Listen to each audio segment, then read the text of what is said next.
donc il y a des liaisons tous les quarts d'heure, 20 minutes, quand voilà, la voiture, et on coupe vraiment, c'est très utilisé parce que ceux qui veulent aller au sud du pays directement ou en Albanie.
Ici, cette Vierge aussi de l'école italo-crétoise, qui nous fait penser aussi à celle du XVe siècle qu'on a vu tout à l'heure à Notre-Dame de Terrasse. Voilà l'histoire, il n'avait que 18 ans quand il a été décapité. Ouais. Et il a simplement, donc c'est toujours un saint jeune, un jeune homme plutôt très beau, avec la palme des martyrs. Et il tient la ville de Kotor, c'est vraiment, il est le plus connu comme saint patron de cette ville importante, et il tient, comme on l'a vu précédemment avec Saint Blaise, à la plaquette.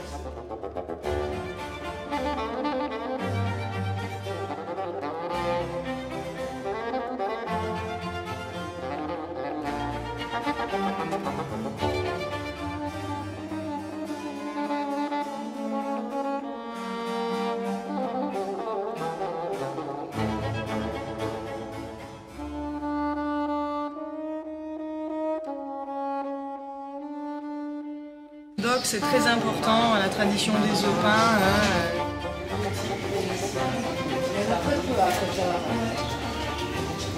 Et il y en avait sans doute beaucoup plus aussi avant 1667. C'est magnifique, il n'y a personne, vous voyez. Super.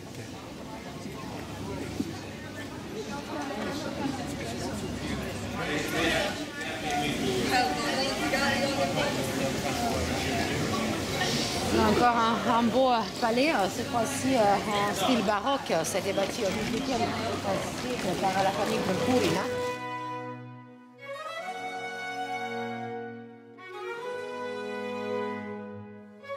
Aujourd'hui, elle a été donnée, elle est entièrement orthodoxe. Il y a l'iconostase, qui est donc quand on n'est pas trop habitué, c'est vraiment l'élément qui barre l'accès au sein du saint, au templon.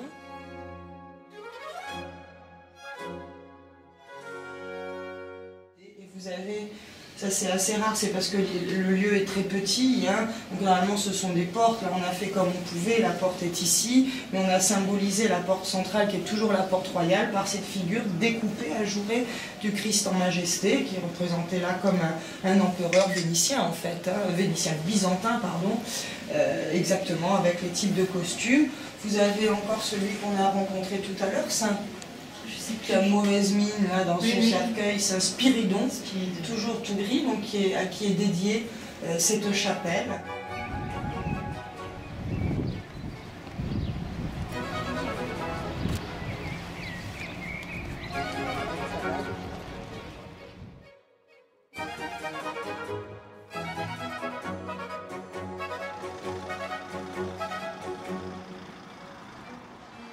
Parce que Cetinje a une longue tradition culturelle, c'est là aussi qu'a grandi cet immense poète monténégrin dont on a le mausolée au-dessus, Petar Petrović Njegoš. Et le projet a été fait par Auguste Perret. Vous en avez entendu? Oui, Lambert. Oui, Lambert. Les locaux appellent aussi le monastère de Saint-Pierre parce que l'oncle de Pierre II, donc l'oncle de ce poète, il fut canonisé après sa mort et ses reliques se trouvent dans la petite chapelle que vous y voyez. Dans les églises orthodoxes, les églises sont nationales globalement. La grande différence des catholiques qui ont un chef suprême, que vous soyez sud-américain, japonais, français, vous avez le pape comme chef de l'église qui est le papas, le père, littéralement du grec. Dans le monde orthodoxe, on a des patriarcats.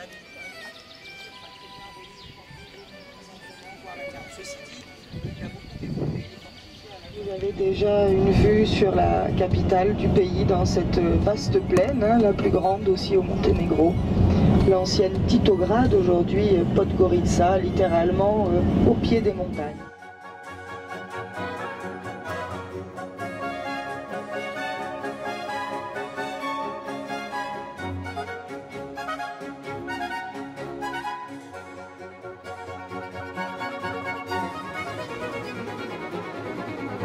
Histoire.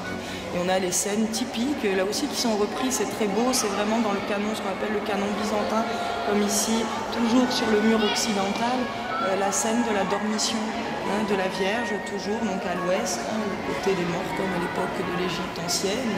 Donc elle est sur son lit de mort, regardez au-dessus, le Christ qui tient l'âme de la Vierge, parce que dans la théologie on considère la Vierge c'est la grotte qui a laissé entrer la lumière.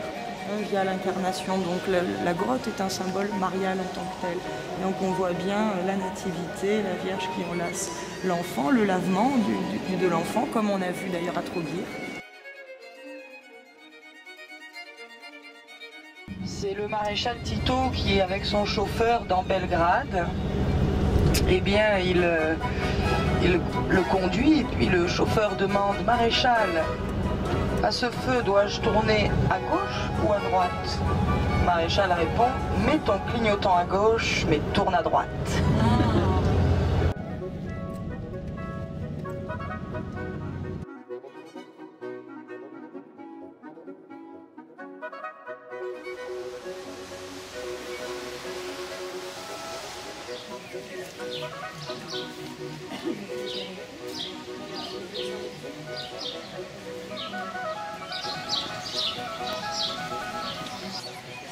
Et des anges qui montent une échelle, c'est l'échelle de Jacob. Ah oui.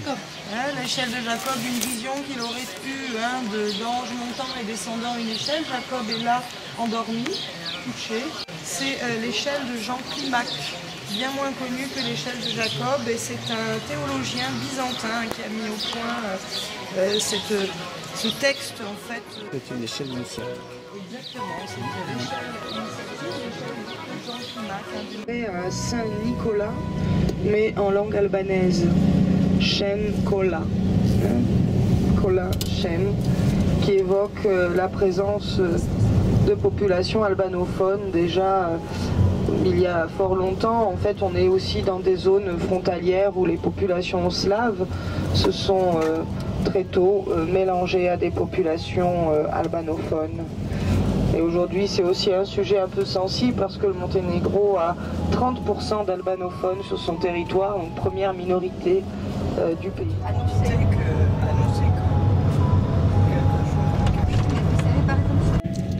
Ah oui, mais on ne les voit pas. Oui. On les entend. Oui, bah oui, oui. Oui. Oui, oui, oui, oui. Donc on va faire un petit tour sur le lac. Zone plus marécageuse avec ces grandes pétasites.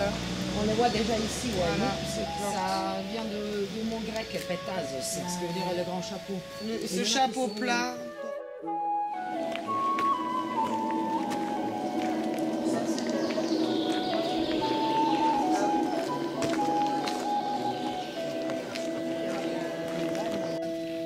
Bien sûr, de chamois.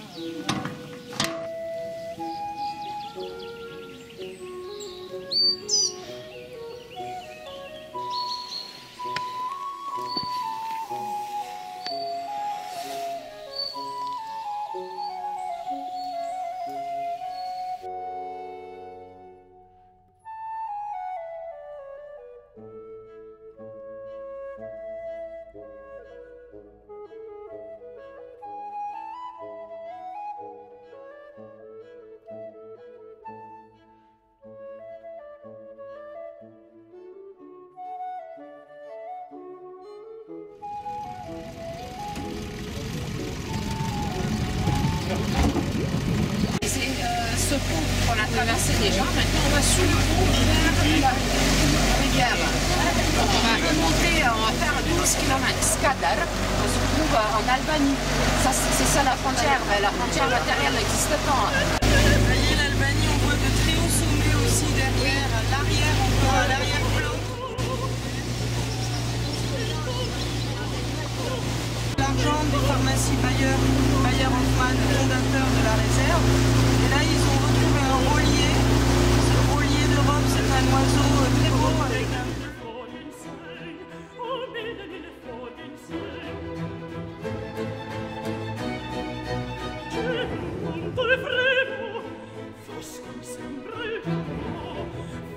Mi sembra il giorno, cento affanni intorno, cento affanni intorno, mille fuori in sé, cento e cento affanni, cento affanni intorno, Genoa, frema, mille fuori in sé, mille fuori in sé.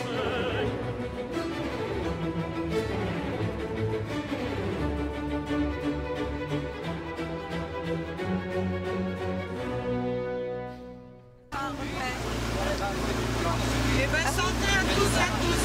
Santé. À la vôtre. Chibéli.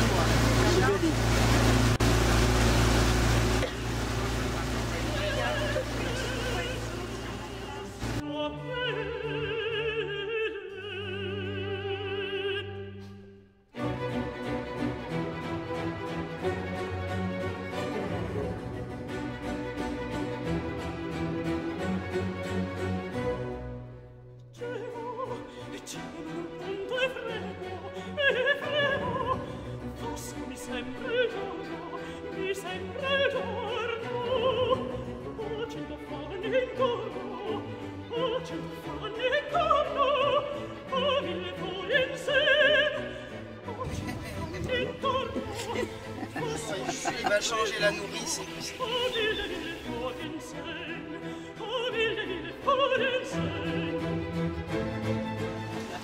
Ah oui, oui, oui. Oh, c'est quoi ça? C'est une C'était une usine où ils faisaient des ablettes en conserve. Ah, voilà. Ils fumaient des ablettes, les séchaient, mais voilà, je pense que c'est à peu près complètement arrêté. Ça devrait être un restaurant, mais... Ah oui, qui a vécu.